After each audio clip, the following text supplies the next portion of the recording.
Miaraba tompoko lasy tompoko vavy tonga soa indray ato anatin'ny famparalam-baovao amin'izao alin'izao ary manasanao hiaraka aminay hatramin'ny farany. Ndao raha antsika avy hatrany ary ireo lohatenim-baovao mialohan'ny idirantsika amin'ireo antsibiria. Isan'ny ny adina efitra nandritra ny ora efatra raha kely indrindra tao amin'ny antiny miram-pirenena androany ny andininy fahatelo amby 20 sy 900 sy ny andininy faharaiky amby 9 sy 900 tamin'ny lalàna mifeny harena an-kibon'ny tany izay mamaritra ny ampahambola azo amin'ny harena an-kibon'ny tany arotsaka amin'ny teti-bola-panjakana sy ny vola azo amin'ny aba amin'ny harena an-kibon'ny tany arotsaka amin'ny vondrom-bahoaka Tsinjara-Pahefana lany saingina sy nafantsiana ireo teboka roa ireo volavolan-dalàna mifeny harena an-kibon'ny tany io tamin'ireo solombavam-bahoaka misy 530 ny atrika ny fivoriana androany. Efa fantatra fa tsy fampiasaina amin'ny tokony ho izy ny famatsim-bola 100 tapitrisa dolara raha omena ny fitondram-panjakana amin'izao volana vitsivitsy mialohan'ny fifidianana izao ka miantso ny banky iraisam-pirenena tsy hamoaka ny fanohanana teti-bola na ny appui budgétaire 100 tapitrisa dolara io ny solombavam-bahoaka Fidèle Razarapiera tao anatin'ny fandaharana miara-manonja androany. Ny gouvernemanta raha teo izy dia tsy manana eritreritra hamoaka ny didy fampiarana any fehezan-dalàna mifeny fitrandrahana harena an-kibon'ny tany na ny code minier io izay isan'ny fepetra takin'ny banky iraisam-pirenena ahazona ny famatsim-bola 100 tapitrisa dolara izay tokony hivoaka amin'ny volana Jona ho avy izao.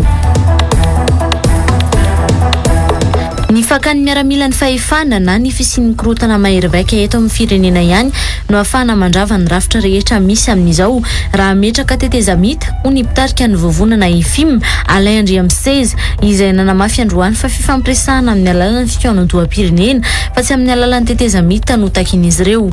Tsy mitaky ny fandravana ny rafitra napetraky ny lalam-panorenana ihany koa ny vondrona panorama hoy ny olona teo aloha Rakotovaza Olivier fa miantso fifampiresahana isy ny tenerana ametrahana rafitra tsy mitanila hikarakara ny fifidianana. Ny fanambaran'ny filo Andry Rajoelina tamin'ny mpanaradia azy fa tsy maintsy atao izay ahalany azy amin'ny fiodinana voalohany no mahatonga ny mpanohitra mitady tetezamita ho kosa ny filohan'ny MTS Roland Ratsiraka izay nanamafy fa tsy tsara ho an'ny firenena satria anomevahana ny fanaovana ampimamba ny harem-pirenena ny firosoana amin'ny tetezamita. Mitaky ny hanafoanana ny didim-panjakana izay nametraka ny tetiasa teleferika manamorona ny sekolintsika eo Analamahitsy no sady mandalo amin'ny faritry ny sekoly ny vondrona iray aman-dren'ny mpianatra niaraka tamin'ny fikambanany Masera mivondrona amin'ny Saint Joseph d'Aos teto Madagasikara.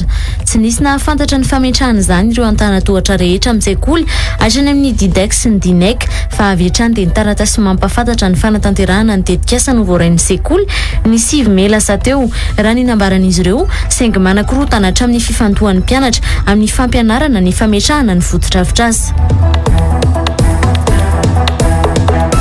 Hoentiny miora amintsika kosa indray ary zao ireo tsara ho fantatra mahakasika ny vinavina ny mety ho toetry ny andro ho an'ny Rambitso.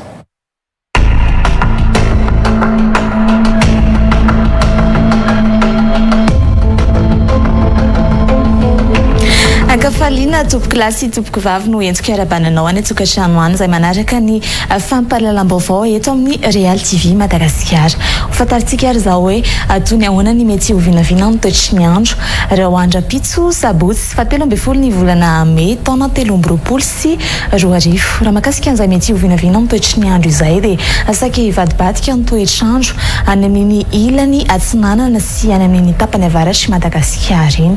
Raha toka ho maina kosa ny faritra sisa ambiny.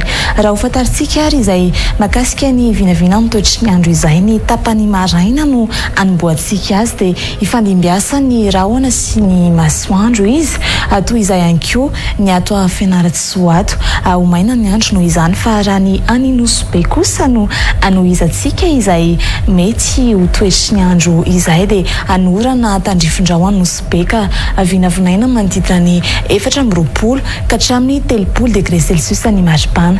Raha tokarika hiverenantsika ireto faritra sisa ambiny ireto dia hitoetra ny orana tandrifin-drahona ny atoatoa masina sy Sainte Maria tsoratsoka ifandimbiasa ny rahona sy ny masoandro kosa any amin'ny tapany avaratry ny nosiny. Zay ary ny mety ho vinavina mitoetry ny andro ny tapamaraina. Ho fantaritsika manaraka ary zao hoe tony ahoana izay mety ho toetoetry ny andro izay ny tapany hariva raha ho an'ny afovoantany an-trano no anomezantsika azy dia mbola itoy izay fifandimbiasa ny rahona sy ny masoandro izay fa raha ikisakisika any amin'ny tapany avaratry ny nosiny dia ahitana orana tandrifin-drahona izy raha toa ka ifandimbiasa ny rahona sy ny masoandro kosa ny ato Sainte Marie sy Toamasinato. Raha ny mari-panambandrindra ary no fantaritsika manaraka dia tazana zany ho an'ny any fianaratsoany izay vinavinaina manodidina ny 14 ka hatramin'ny 15 degré Celsius ary tazantsika ho an'ny ato Majangato ny mari-pana ambondrindra izay vinavinaina manodidina ny 13 ka hatramin'ny 13 degré Celsius. Toy izay ary ny mety ho vinavina mitoetry ny andro raha hoandro apitso sabotsy fa 13 ny volana May taona 13 sy 20. Isaorana isika rehetra niaraka aminay hatramin'ny farany ary mbola manasanao ampanajana anaraka ny fampahalalam-baovao eto amin'ny Real TV Madagasikara. Veloma tompoko.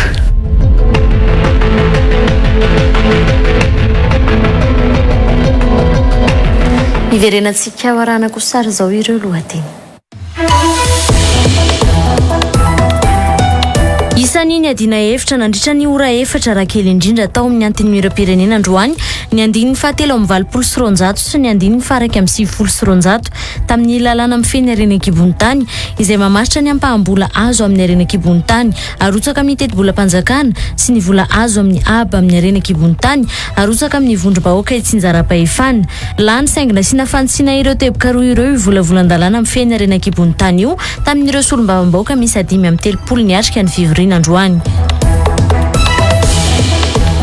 Efa fantatra fa tsy fampiasaina amin'ny tokony ho izy ny famatsim-bola 100 tapitrisa dolara raha omena ny fitondram-panjakana amin'izao volana vitsivitsy mialohan'ny fifidianana izao ka miantso ny banky iraisam-pirenena tsy hamoaka ny fanohanana teti-bola na ny appui budgétaire 100 tapitrisa dolara io ny solombavam-bahoaka Fidèle Razarapiera tao anatin'ny fandaharana miara-manonja androany. Ny gouvernemanta raha teo izy dia tsy manana eritreritra hamoaka ny didy fampiarana any fehezan-dalàna mifeny fitrandrahana harena kibony tany na ny code minier io izay isan'ny fepetra takin'ny banky iraisam-pirenena ahazona ny famatsim-bola 100 tapitrisa dolara izay tokony hivoaka amin'ny volana Jona ho avy izao. Ny fakan'ny miaramila ny fahefana na ny fisian'ny korotana mahery vaika eto amin'ny firenena ihany no ahafahana mandrava ny rafitra rehetra misy amin'izao raha metraka teteza mita ho ny mpitarika ny vovonana IFIM Alain Andriamseza izay nanamafy androany fa fifampiresahana amin'ny alalan'ny fitoanan-doham-pirenena fa tsy amin'ny alalan'ny teteza mita no takin'izy ireo. Tsy mitaky ny fandravana ny rafitra napetraky ny lalam-panorenana ihany koa ny vondrona panorama hoy ny olona teo aloha Rakotovaza Olivier fa miantso fifampiresahana isy ny tenerana ametrahana rafitra tsy mitanila hikarakara ny fifidianana. Ny fanambaran'ny Flo Andry Rajoelina tamin'ny mpanarady azy fa tsy maintsy atao izay ahalany azy amin'ny fiodinana voalohany no mahatonga ny mpanohitra mitady teteza mita ho kosa ny filohan'ny MTS Roland Ratsiraka izay nanamafy fa tsy tsara ho an'ny firenena satria hanomevahana ny fanaovana ampimamba ny harem-pirenena ny firosoana amin'ny teteza mita. Mitaky ny hanafoanana ny didim-panjakana izay nametraka ny teti-asa teleferika manamorona ny sekolitsika eo Analamahitsy no sady mandalo amin'ny faritry ny sekoly ny vondrona iray amandren'ny mpianatra niaraka tamin'ny fikambanany Masera mivondrona amin'ny Saint-Joseph d'Aosy teto Madagasikara. Tsy nisy nahafantatra ny fametrahana izany ireo antanatohatra rehetra amin'ny sekoly hatrany amin'ny Didex sy ny Dinec fa avy hatrany dia ny taratasy mampafantatra ny fanatanterahana ny tetikasa no voarain'ny sekoly ny 9 May lasa teo raha ny nambaran'izy ireo saingy manakorotana hatramin'ny fifantohan'ny mpianatra amin'ny fampianarana ny fametrahana ny fotodrafitrasa. Ho an'ny vaovao politika avy hatrany ny fametrahana teteza mita dia midika fa tsy maintsy ravana ny rafitra rehetra misy amin'izao ka amin'ny fomba ahoana no anesorana ny mpitondra amin'izao amin'ny toerany ho ny fanontaniana napetraky ny mpitarika ny vovonana IFIM Alain Andriamseza amin'ireo mitaky ny teteza mita amin'izao. Nanamafy arak'izany ity mpitarika ny hetsika iombonana ho an'ny fanarenana sy ny fanorenana ifotony any Madagasikara ity fa ny fikaonan-doham-pirenena mitondra amin'ny fanovana ny lalam-panorenana ihany no mbola takin'ny IFIM. nanamafiany koa i Oliviera Kotovaza avy amin'ny vondrona Panorama fa tsy mila seza ao anatin'ny teteza mita velively izy ireo. Ny fifampiresahana ahafahana mametraka rafitra tsy mitanila ikarakara ny fifidianana hoy izy no takin'ny vondrona Panorama. Ny vovonana gasy leo kosa no mbola manamafy fa mitaky fifampiresahana amin'ny alalan'ny teteza mita izy ireo. Nansirana Evson eo amin'ny sariny tokony hainy narandrianjatovo. Tsy miala amin'ny foto-kevitra ny jorony hatrany ambolohany amin'ny tokony rosoana amin'ny fifampiresahana amin'ny alalan'ny teteza mita ny vovonana gasy leo raha tiana ny sy ny fividianana ekeny rehetra sy ny fahamarina toeran'izay filoholany eo ho ny mpitarika an'ity vovonana ity androany. Zahay no nangataka voaloha hoe asiana teteza mita zay naberesaka hoe mitady seza zay avy vovonana gasy leo. Fa maninona moa zay nangataka an'izany hoe asiana fifampiresahana na teteza mita dia tena hitsina hoe ilaina ny teteza mita handaminana ny fifidianana ka hoarinana an'izay teteza mita zay no ataony fifidianana dia mba fifidianana ekeny rehetra ka narakoto lany eo narabe lany eo nampanohatra ny lany eo na mbola ny mpitondra miverina eo dia efa ekeny rehetra zay satria aoriana n'ilay teteza mita. Tsy tokony atsara velatsi ny mpanohitra hafa fa teteza mita avokoa rehefa rafitra atsangana amin'ny fifampiresahana mba hirosoana amin'ny fividianana ekeny rehetra ho ny gasy leo. Ireo filohampirenena teo aloha sy ny filohampirenena amperinasa no angatahana izy ireo hitarika an'izany fifampiresahana izany. Ary efa mbe tenay hoe efa eto ny filoha teo aloha ajaina Hery Rajonary ny filoha Ravalomanina Marika ny filoha Perinasa andao ampandeferina ny ampo dia mifampiresaka inona no andaminana ny firenena ny ahafahana mandamina ny firenena makany amin'ny fividianana ekeny rehetra dia ny fifampiresahana amin'ny alalan'ilay teteza mita. Io mantsy somary mavesatra amin'ny olona mihaino hoe teteza mita fa ninona resahana rehefa rafitra atsangana ivelan'ilay mandana na tapitra manda na mandritra ny manda ka misy fifampiresahana ka hidirany rehetra handray anjara dia teteza mita no anaran'izay fa aloha tsy mety tsara velatsia toera vovonana sasany. Fifampiresahany amin'ny alalan'ny fikaonandoham-pirenena fa tsy amin'ny fametrahana teteza mita no tadiaviny IFIM ho kosa ny filohany ity vovonana ity Alain Andremiseza. Tsy maintsy avy amin'ny korotana mantso izy no ahafahana makafahefana ao anatin'ny rafitra teteza mita. Izay IFIM dia tsy mitady transition satria ny olana amin'ny transition dia mazava ho azy hoe izay teneniko teo aloha teo miala zany ny fanjakana zao zany hoe ravana daholo ireo raha vao manao transition tsika fantanina petrako amin'ny olona izay miteny an'izany ahoana moa zany ny analana an'ireo na maka fanjakana ny maramila na misy korotana mahery vaika izay ihany angamba mety hatongavantsika amin'izay fa ny anay dia mazava andaontsika hiditra amin'ny fikaonandoham-pirenena tsy hidirana amin'izay korotana izay mihitsy mbola korotana ihany koa ny anaran'izany sa voavoa ary mety handatsaja ny boritanitazana mitovy amintsika.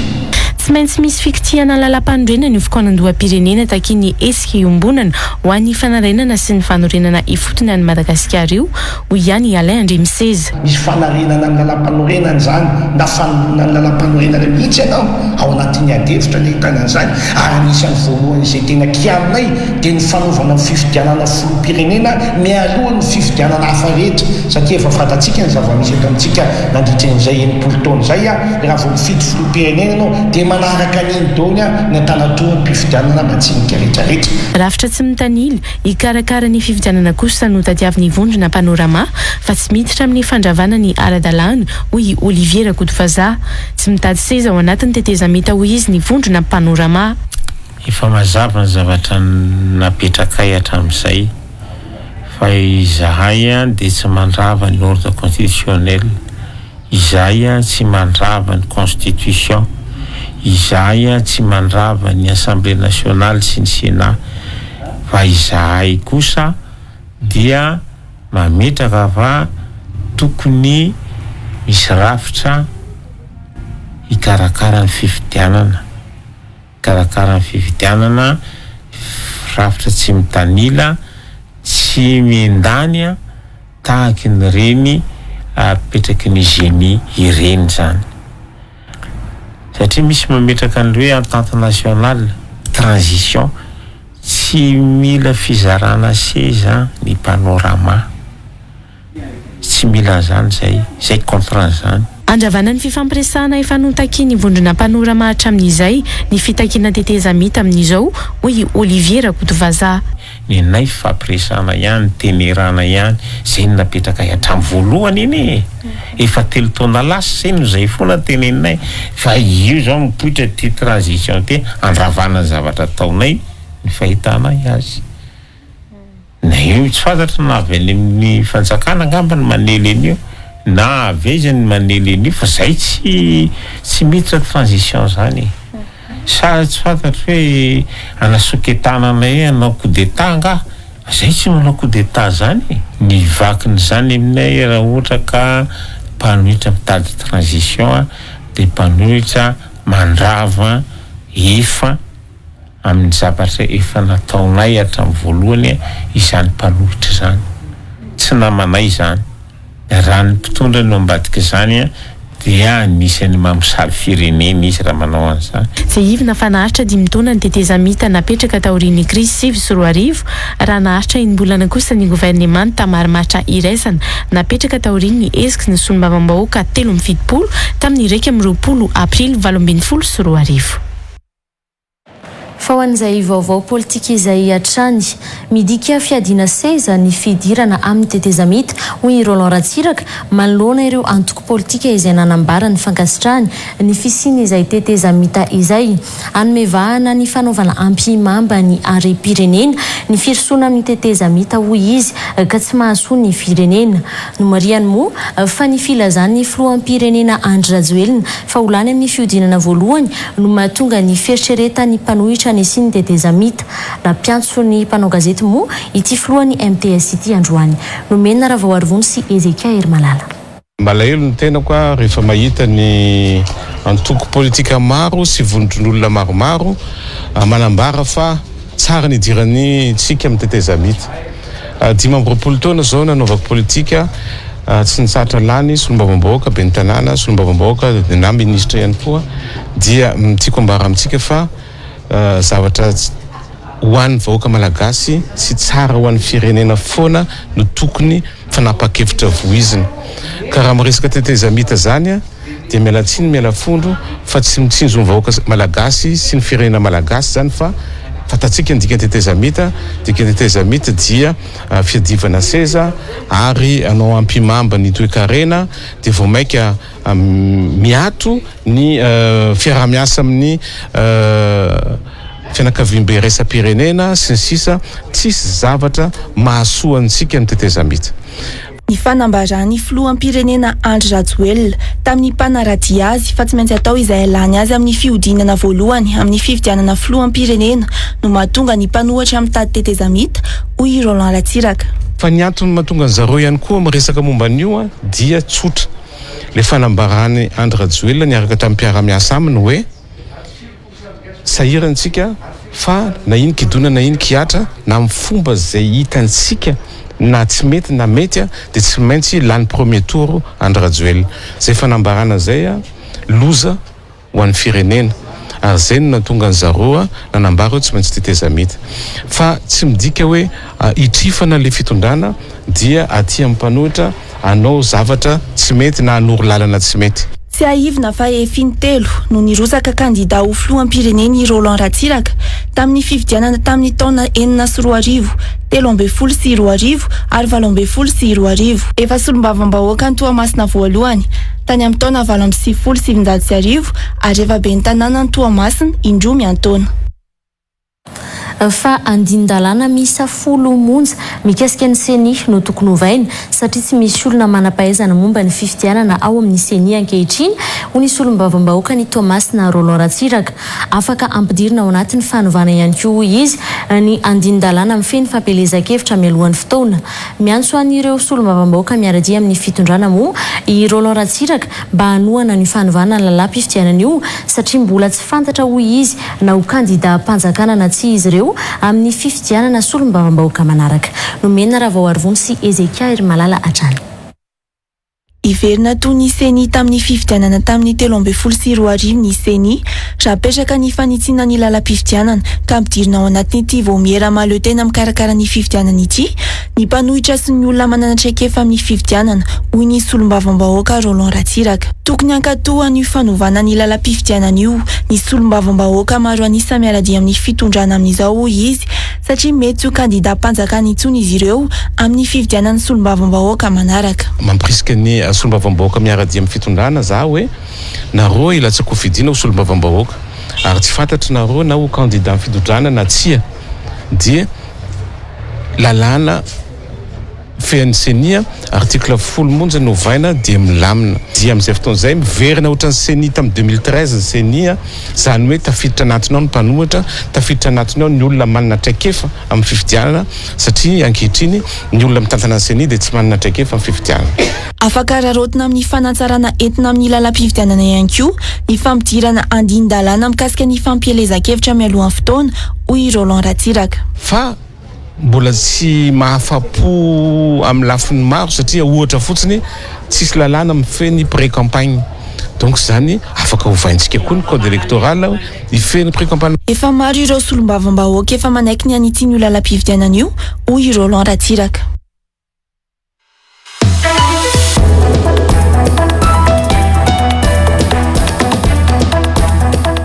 Ovain'ny fandarana l'invité du jour anio zoma faharoa amby folo ny volana Mey taona 13 aorian'ny fampahalalam-baovao amin'ny 6 alina eto amin'ny Real TV Madagascar. Ramatoa Eliana Marie Bezaza sekretera nasional ny antoko PSD irezaresaka mahakasika ny repoblika voalohany sy ny fitondran'ny Philbert Tsiranana ny raharaha 13 Mey 27 ary ny fiainam-pirenena amin'ny ankapobeny. Anasananao ary onaraka izany. Ramatoa Eliana Bezaza indray araka izany no vahiny Gasikara Fentsoa ao anatin'ny fandarana l'invité du jour izay warahanao ao aoriana izao fampahalalam-baovao izao. Fa ho tohizantsika kosa ireo antsipiany vaovao. Lanina sy mpantsina teny amin'ny anteny miram-pirenena androany ny lalàna mifeny Harena Kibontany rehefa nodinihana nandritra ny 3 andro tao anatin'ny Asambomiery tamin'ity herinandro ity. Fantsina roa sosona mikasika ireo andininy roa tao anatin'ny volavolan-dalàna no nanaovan'ny solombavam-bahoaka izany fantsina izany.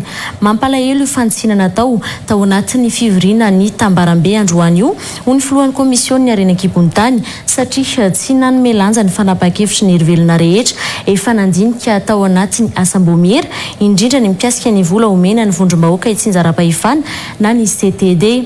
Isan'ny nahatsiaro tena diso fanantenana ihany koa ankilany ny firaisamonim-pirenena izay isan'ny tena niady mafy ny anomezana ny vola betsaka indrindra amin'ny tamberim-bola amin'ny fitrandrahana ho an'ny inifotony.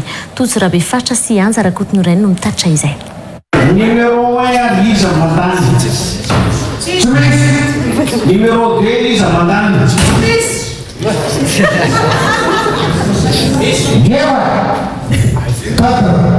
Numéro 3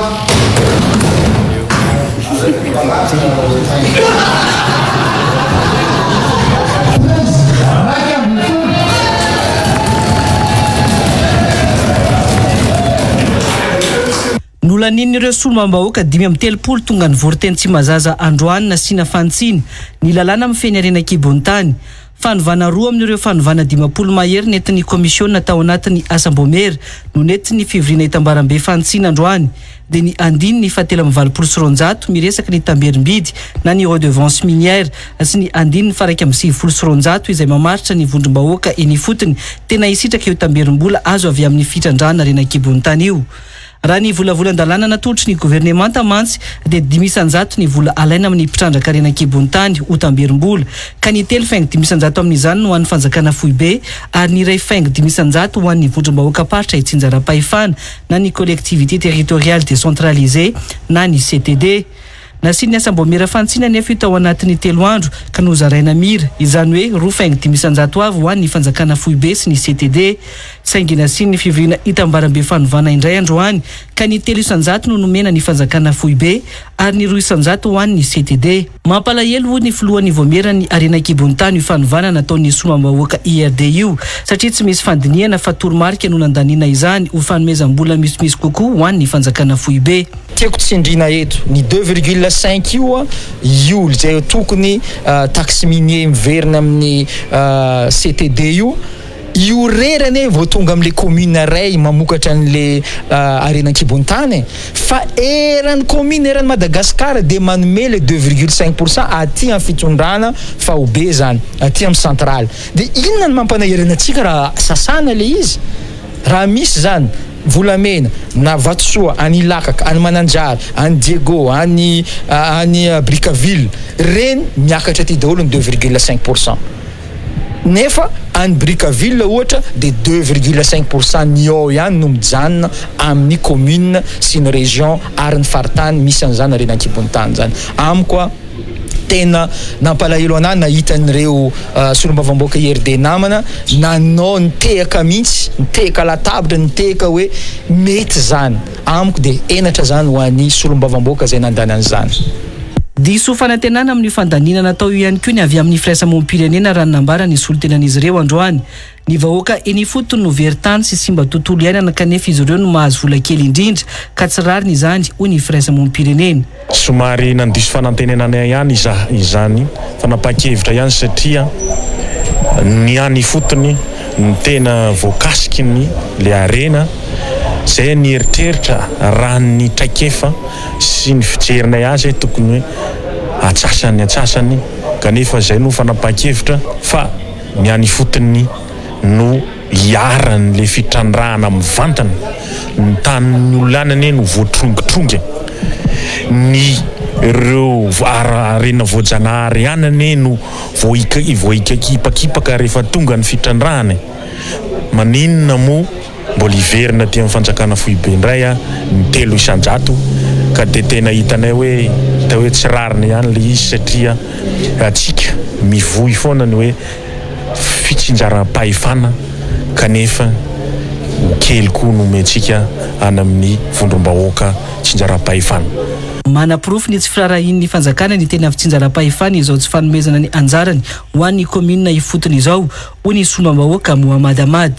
Atsika zao nentany ny fitondram-panjakana ty tamin'ny 2009 ny fidy lalam-panorenana teneniko hoe fitaka le izy satria inona ny antony nafitaka azy ny tsindriny tsara fa hoe omena fahefana verina amin'ny fotony le fahefana zany hoe décentralisation zany no apetraka atsika tamin'izany amin'ny io lalam-panorenana zay iainantsika amin'izao fotoana zao nefa izy ihany indray sy ny mpiaraka aminy no manohitra an'izany raha apetraka atsika raha fitsinjaram-pahefana zany de mazava omeo an'izany tsinjaram-pahefana zany ny fotony nefa mbola sarintsariny izy hatreto eo mahatonga azy amin'ny teny hoe izy ihany nametraka an'ity lalam-panorenana ty amin'ny alalany ty code minier ty tokony hitatsika zany raha ohatra ka misy fivononana zany fa vononana fitondram-panjakana fa tsy zay tenenina tsy siaroa rehefa mandray fitenenana hoe tsisy adino ny fokontany tsisy adino ny commune tsisy adino ny district zao izy de adino izy amizao za mialatsiny miala fondra anareo mpitondra fanjakana fa adinonareo ny fampandrosoana infotony.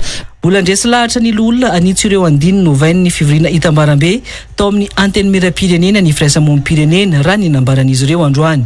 Ka de mbola mangataka ihany ireo amin'ny antenne miran-doolona mba hijery manokana fa tokony hoany amin'ny anifotony ireo vondrom-bahoaka no tokony hisitraka na farafakeliny mba mitovitovy le hoe 2,500 ny anankiray 2,500 ka de tena mbola manentana miary amin'ny antenne miran-doolona hijery manokana momba ny fizarana iny fa hitanay hoe misy tsy araky ny tokony izy ihany. Solombavam-bahoaka 20 moa no tena nanao fandiniana io lalàna amin'ny feny Arena Kibontany io androany teny tsy mazaza saingy natsoina avokoa ireo solombavam-bahoaka IRD akaiky teny an-toerana anampisa ny fandaniana rehefa tonga teo amin'izay dingana izay ka antony nahatafakatra 530 ny mpandaniny lalàna. Solombavam-bahoaka Timaroa no nandany ny lalàna dia hianatra Razafy sy ny solombavam-bahoaka voafidy tao Antsirabe saingy nitsipaka ny fanovana ny andininy 720 sy ny 120 izy ireo androany.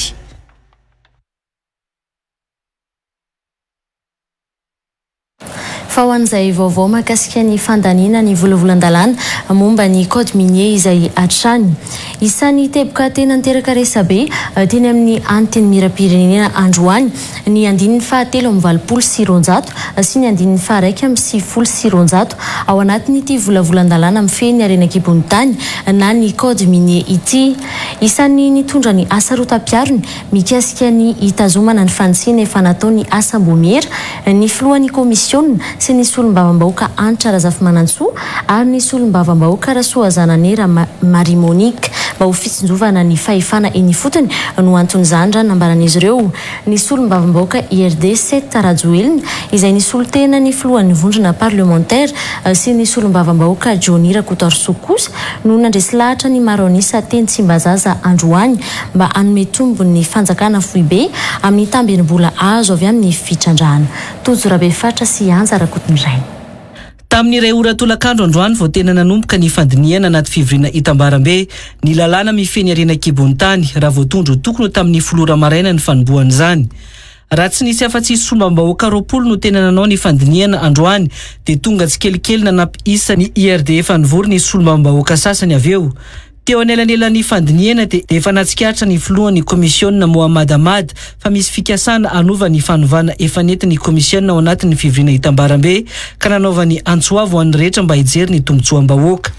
Angamba fotoana amin'izay zao na dia misoratra ao amin'ny lalam-panorenana ty décentralisation ty na CDT na vondrom-bahoaka mparitra itsinjaram-pahefana dia mbola tsy hitataratra amin'ity fitondram-panjakana izay misy atsika amin'izao. Ka fotoana zao tokolasy tokovavy atsika solombavam-bahoaka isany mba hametraka zany amin'ny tantara.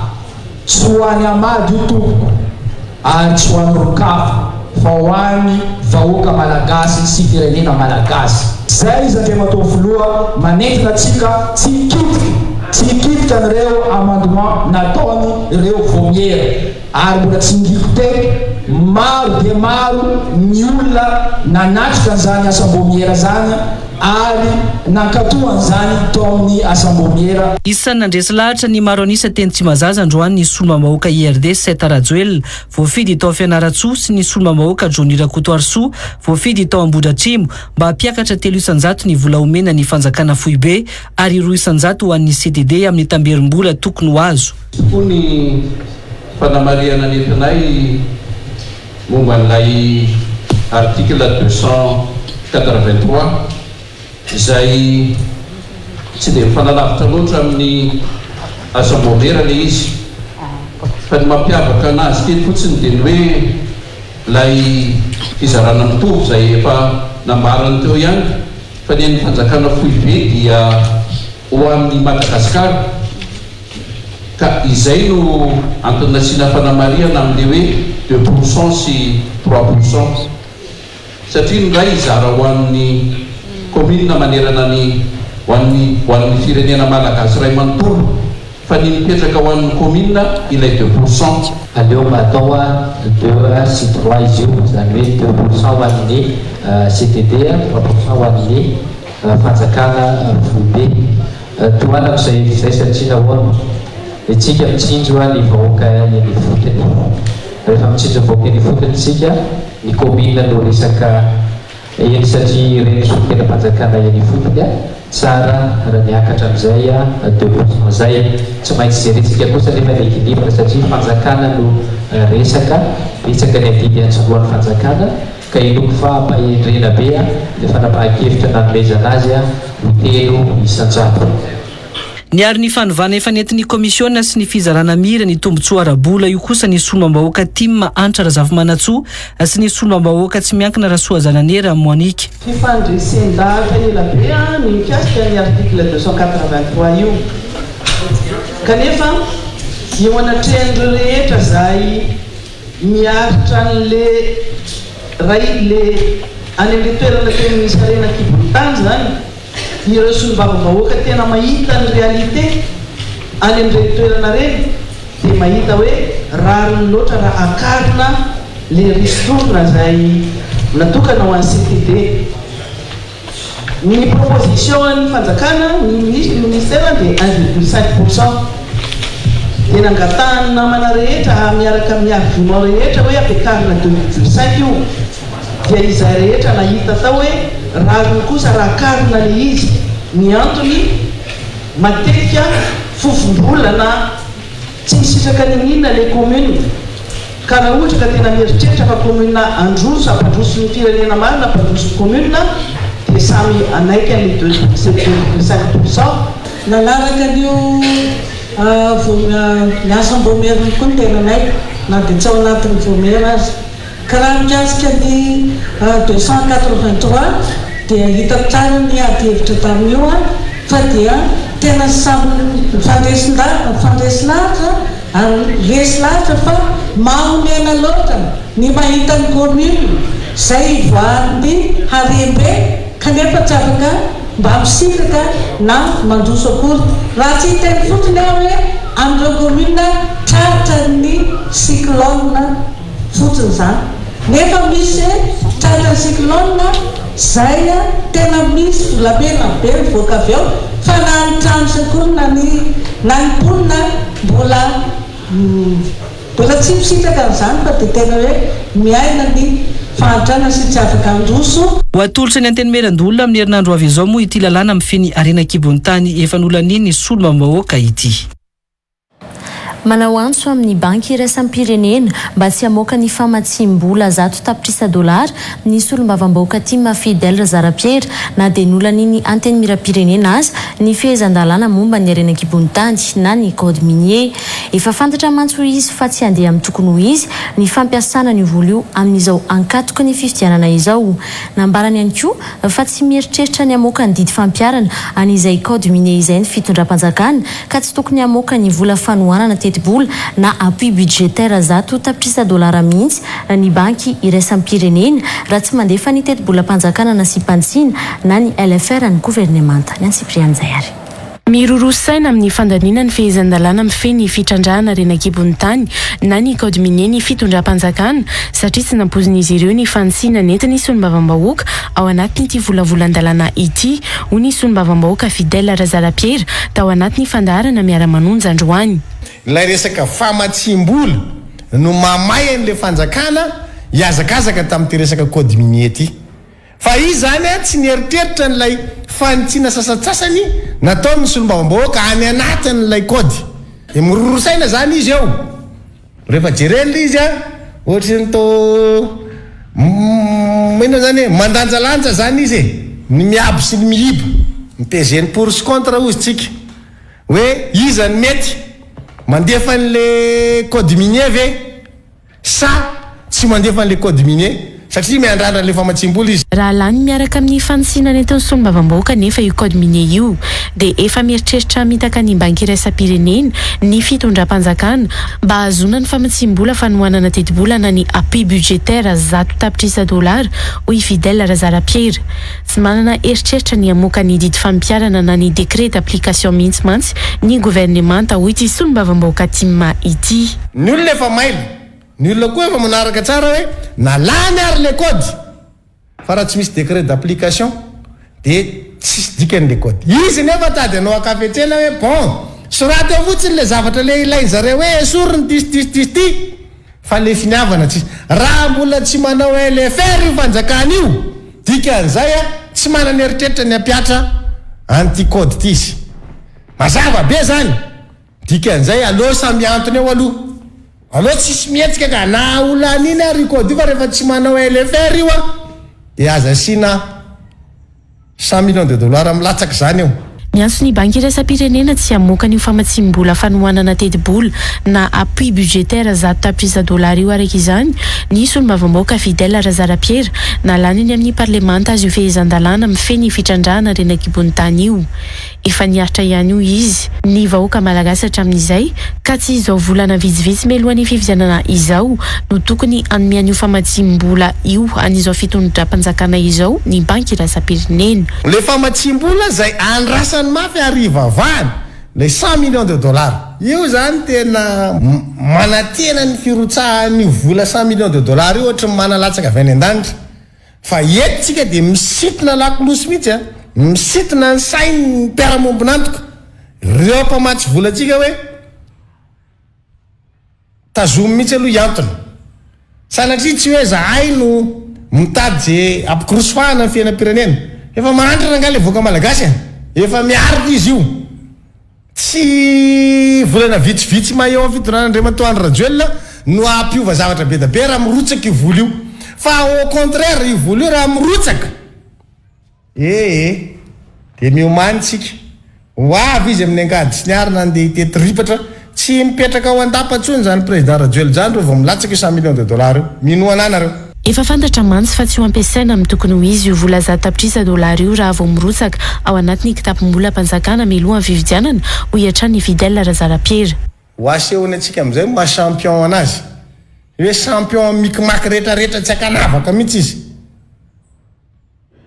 zay zavatra zay no mahatonga atsika misitona lakilosiny ilay mpiara-mombonantoka hoe aleo jerena tsara ihany le fiainam-pirenena fa tsy zao akatoko ny fanaovana fifidianana zao no andrarahana fa matsimbola ho an'le fitondrana zay andefan'le fifidianana nefa fantatra mazava hoe andeha any amin'ny tsizy le fampiasana andre vola rehefa aveo marina moa fa amin'ny volana jona izao no tokony ahazo an'io famatsim-bola $100 avy amin'ny banky iraisam-pirenena io i Madagasikara raha toka feno ny fepetra ka isan'izany ny fandanina ny fehezan-dalàna amin'ny feny fitrandrana ny arena kimpony-tany na ny Côte Minier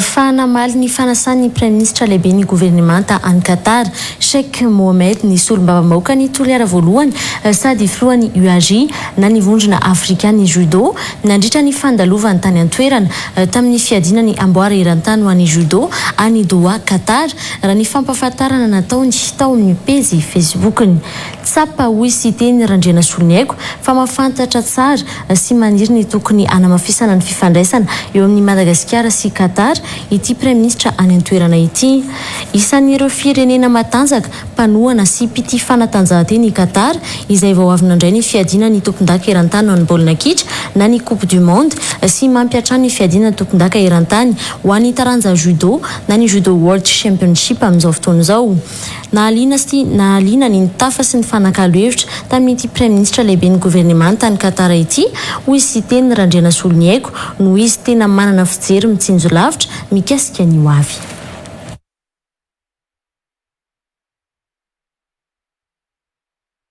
ho an'ny lafim-baovao hafa kosa indray tsy very fa mananjo anao fitarainana na dia efa nisazy aza iray sara zay vola ho ny ministra ny fitsarana landy mbola tiany narandremana tena soa androany misy ny rafitra fametrahana fitarainana manoloana ny trangana kolikoly eny anivon'ny fitsarana sy ny fonja manoloana ireo ampamoaka maro misy amin'izao raha ilainy zany ho ihany ny ministra ny fitsarana tsy manampy-tsofina fa efa miroso amin'ny fanadihadiana kosa nefa ny fitsarana manoloana io trango io fa mbola mijanona ho tsy ambaratelo ho ihany ny namafisiny na izany aza betsaka ireo rafitra afaka irosona raha toa misy ny endrika kolikoly ho ny ministra ny fitsarana nansirana efisonsy tokony ihany narandriany zatofo manindry moa ny tenanay hoe ny mahavoapangany raisa tsy verozo izy akory fa zoany manao fitarainana fa ny fitarainana sy ny fanadiadiana no ahafantarana hoe mitombona ve sady tsy mitombona ny fitarainana izay natao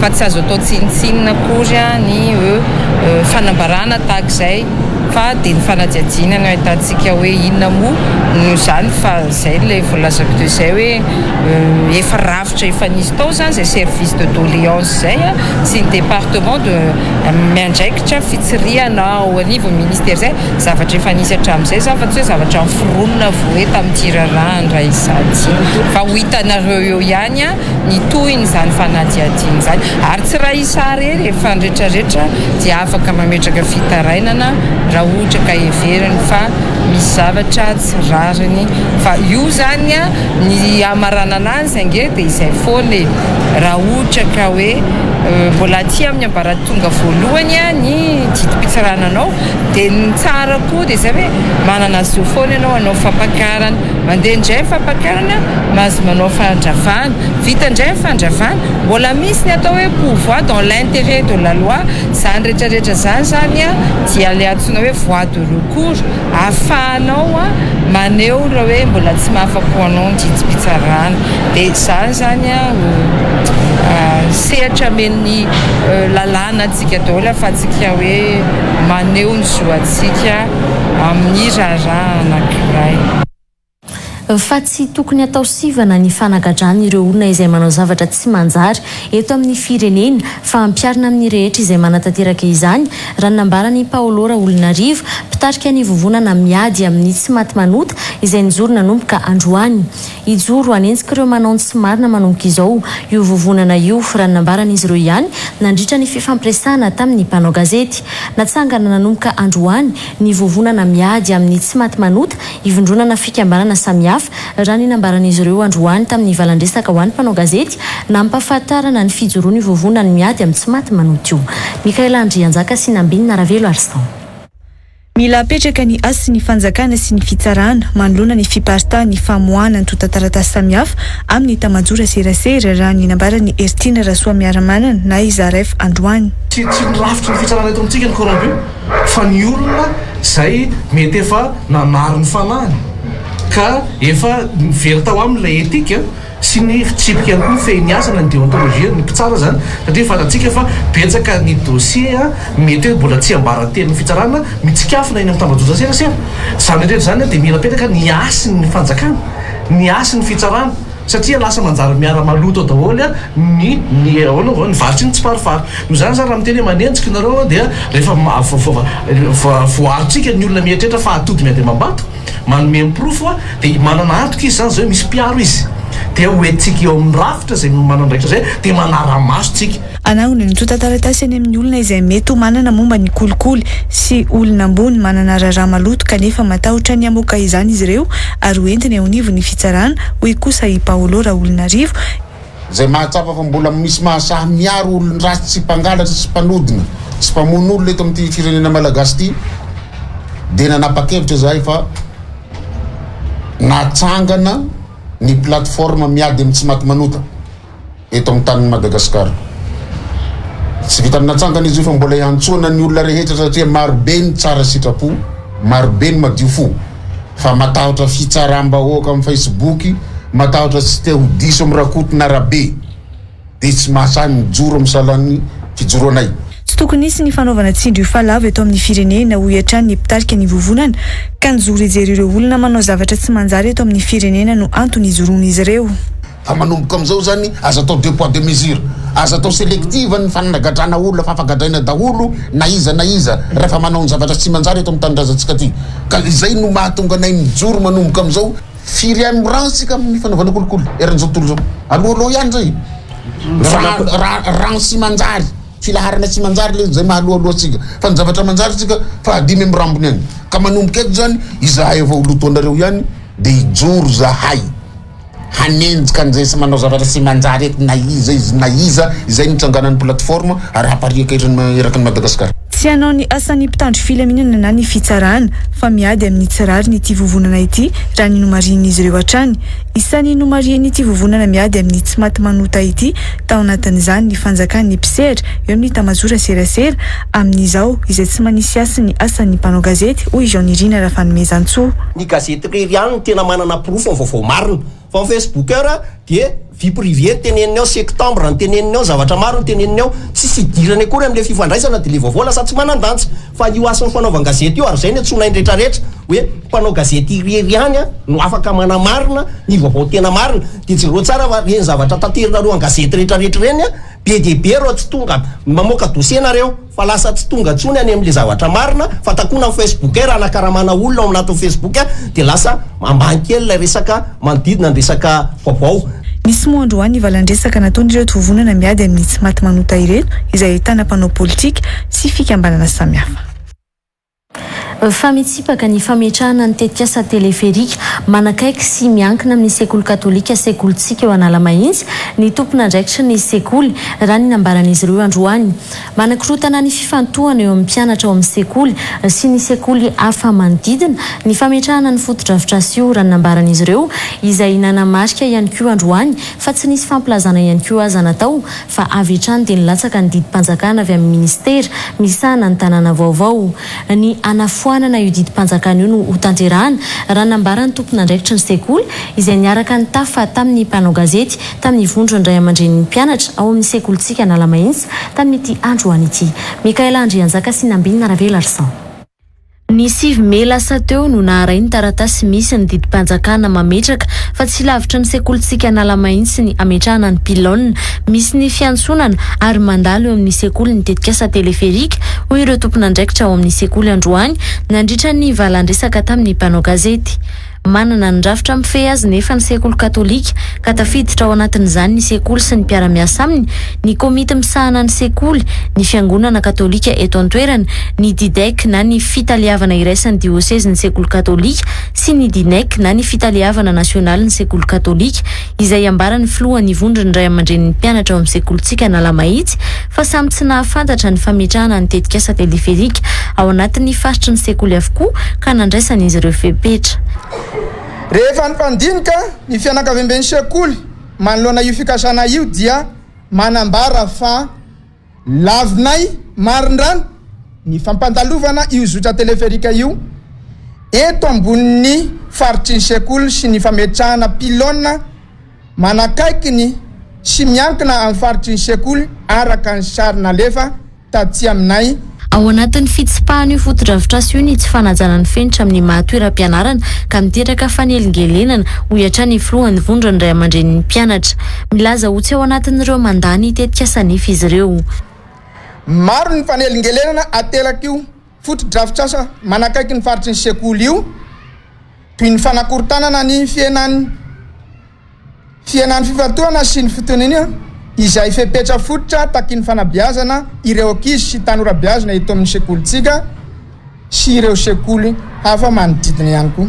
Tsy manda velively ny tetsikasa fampandrosoana ny sekoly fa tokony mba ho jeren'ny tompon'andraikitra mahefa akaiky kosa ny toerana tokony asiana izany mba hisian'ny filaminan-tsaina ho an'ny mpianatra izay antoka ny fanabeazana mahomby. Iroso amin'ny dingana fanafoanana ny didim-panjakana navoakan'ny ministera ny sekoly ho ny fikambanan'ny Masera Saint Joseph d'Aoste eto Madagasikara. Satria décret moa zany efa tonga aty aminay ataoko hoe efa eo anivon'ny fanjakana mazava matoa décret tonga aty aminay dia mianampy nambonimbony kokoa anylenay zay décret zay tokony fa manoloana ny zava-misy satria tsy fantatra na amin'ny ora fafiry no atongavany anomboka ny asa tsy fantatray dia izay no nanomboka nametrahanay ny banderole fa efa mihevitra izay ny anongelina ny décret. Tamin'ny alarobia 10 Mey lasa teo no nisy ny fanadihadiana nataon'ireo teknisiana avy amin'ny ministera nijery ny fahatombanana ny lafiny ara-teknika eo amin'ny tany ametrahana ny pilone raha ny tatitra nataon'ireo avy amin'ny sekolitsika eo Analamahintsy ireo androany nandritra ny valandresaka ho an'ny mpanao gazety izay nataon'izy ireo. Fa iamafy kokoa ny fanaraha-mason'ny fandriampahalemana any amin'ireo faritra Beponina sy ahitana tranga fanafian-jiolahy matetika amin'ity taona 2024 ity raha ny nambarany lehiben'ny Emofar nandritra ny fiadinana ifotony no tanterahan'izy ireo alina mitoeraka izany etsika papango izay efa no tanterahana hatramin'izay raha ny nambaran'izy ireo hatrany nanatontosa fisafona ifotony niaraka moa ny mpitarika ny état major mixte opérationnel na ny Emofar Antana izay nahitana ny gendarmerie sy ny tafika malagasy ary ny polisy pirenena alina. Yandry Rabesotra no mitondra ny tatitra izay.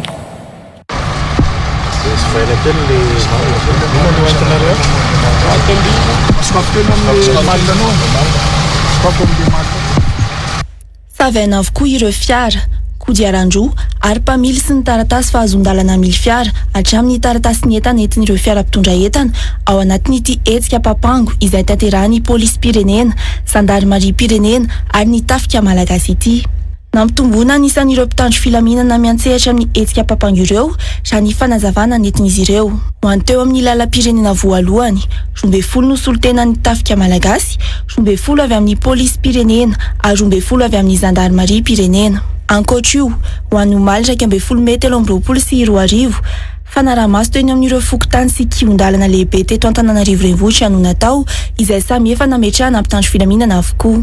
580 sy telonjato moa zany no isan'izy ireo ny tsena androany dia naparitaka any amin'ny faritra maro eto Analamanga eto efa nofidiny ireny faritra ireny misy antony zay dia ny iraka moa zany dia fampandrina fahalemana dia efa nisy paikady napetraka amin'izany dia araka ny nambaran'ny tompon'andraikitra eto amin'ity toerana ity moa zany dia manao fisavana ny fiara rehetra manao fisavana ny olona rehetra na mandeha moto na mandeha bisikileta fa ihany koa manao fisafona any anelakelan-trano any saina amin'ny toerana mampiayay dia raha ilana moa zany dia miditra amin'ny fisamborana.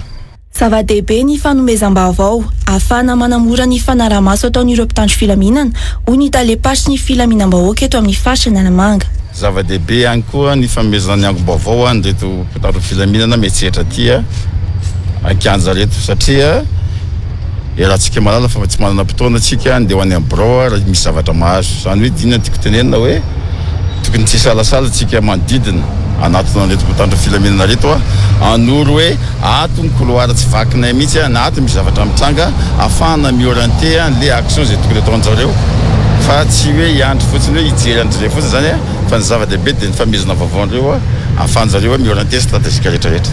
Andranona Ochitasy, Anozato, Alasora, Ambomahintsy ireo no nanaovana ny fisafona tampoka alina. Izao kosa isika dia hiditra amin'ny Betstoka.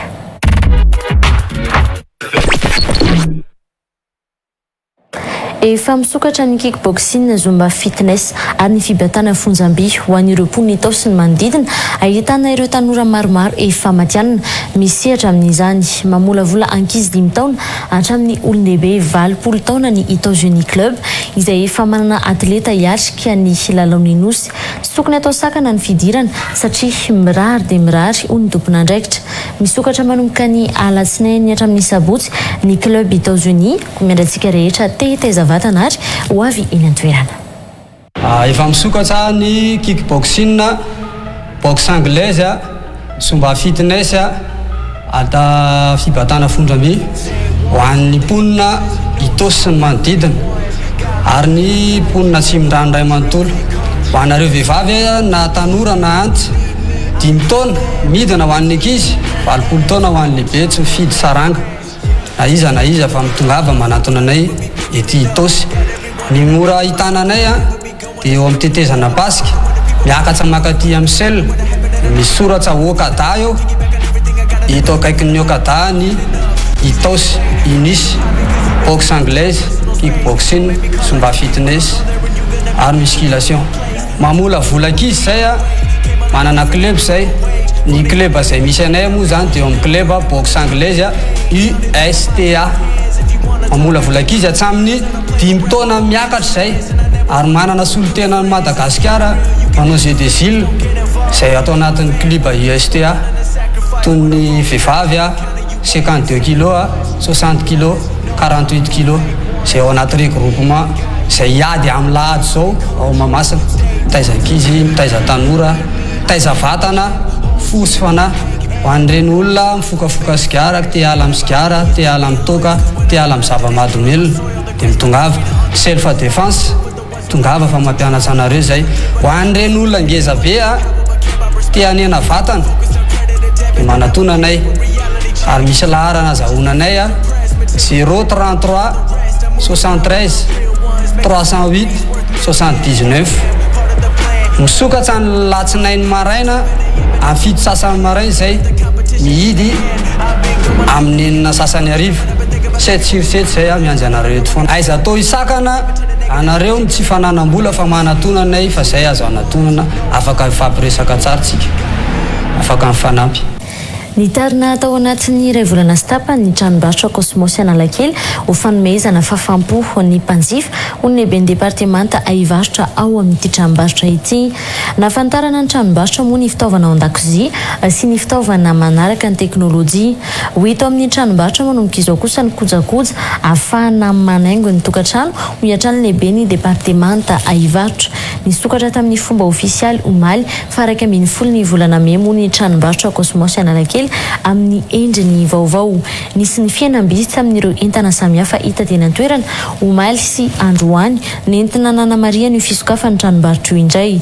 Isy ihany koa ny fiainam-bidy ho fankalazana ny fetin'ireny raha ny fanazavana azo. Nisokatra officiel omaly zany ny magasin Cosmos Analakely réouverture no nataonay zany hoe efa tao ihany magasin fa nitarina sy navozina dia izay moa tafiditra ao anatin'ny fanomezana fahafapo an-trano ny mpanjifanay dia ny entana mampamitatra magasin dia mitombo ny isan'ny entana natao naranty ao anatin'ny magasin. Ny entana vaovao hita tao amin'ny magasin taloha zao zay tsy nanana rayon décoration dia zao zao misy décoration hitanareo rery arinindrery amin'ny endriny tsara tarehy sy miavaka. Misy any marque atmosphère zao ny décoration anay ao. Misy vazy ao, misy décoration murale ao, misy décoration na salon, décoration na table basse rehetrarehetra zany hitanareo ao. Ny dispo amin'ny entana électroménager atao aminay zao dia manana réfrigérateur zay, dia manana congélateur zay hitanareo eto, dia akoatr'izay koa manana ilay antsoina hoe produit blanc zay toy ny ao anatin'ny produit blanc koa ny machine à laver sy ny rehetrarehetra. Dia akoatr'izay koa moa akoatran'ny resaka électroménager dia manana audiovisuel zay zay ahitanareo ny télé sy ny ireo marque maro samihafa amin'ny télé. Dia ireo zava-maneno maro samihafa. Ny promotion spéciale ouverture tapitra androany ny télé ao dia misy entana 30 000 ariary toy ny pouf téléphone dia misy entana hafa maro be koa ao anaty lista fa tsara hoe tonga tianareo dia mahita andreo entandreo. Fa ny fanomezana fahafapo mpanjifa dia mitohy foana manana promotion hafa koa zay akoatran'ny promotion spéciale à ouverture, promotion fête des mères zao efa hitanareo ao. Ce n'est pas n'importe quel rasoir Bic, c'est un Flex 5, doté de 5 lames. Enfin, plutôt 6. Chaque lame s'adapte au contour de votre peau, tout en douceur. Même sous le nez, en toute facilité. Sa sphère métallique améliore l'équilibre pour un rasage parfaitement contrôlé. Je garde toujours le contrôle. Bientôt. Big Flex 5. Révélez le barbier en vous. Waouh! À tout Madagascar, l'événement que vous avez tant attendu est de retour. Et oui, Shopping Joy est de retour. Pour vous satisfaire, des offres inégalées sur des produits de première qualité seront au rendez-vous. Des ventes flash, des remises allant jusqu'à 50% et même des liquidations totales sur tous les articles. Diverses animations, défilés de mode, démonstrations de danse, karaoké pour vous divertir. Rendez-vous donc du 17 au 20 mai 2023 au Grand Parking à Courdigue. Contact 038 75 676 05. Plus d'argent sur votre compte Orange Money? Pas le temps de se déplacer? Gérez facilement votre compte bancaire depuis votre téléphone, depuis le dièse 144 dièse ou votre application Orange Money. Et profitez du partenariat d'Orange Money avec les banques BOA, Baobab, BMOI, la Société Générale. Désormais, vous pouvez aussi lier votre compte Orange Money avec votre compte SIPEM. Rendez-vous en agence de nos banques partenaires et gérez votre argent depuis votre mobile, partout et à tout moment. Orange Money. Mifarana hatreto tompokilay sokobavy ny fampahalalam-baovao amin'izao arin'izao angasitrany sika rehetra nanaraka izany hatramin'ny farany manome fotoana ho ary fa manaraka indray velona tompoko.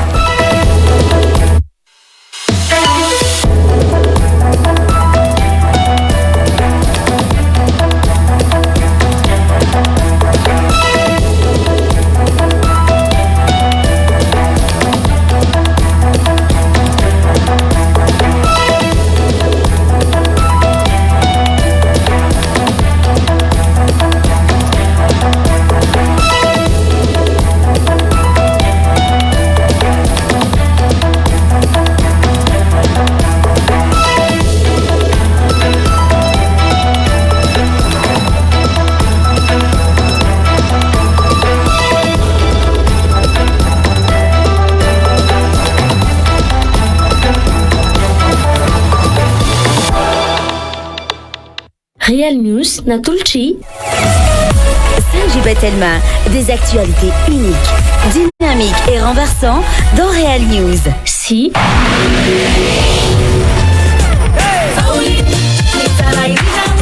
vaovao be vaolinina poudre lavande sady manitra no mandroatra tsara nefa tsy manimba tanana mbola io foana ilay vaolinina mahazatra antsika toy ihany koa i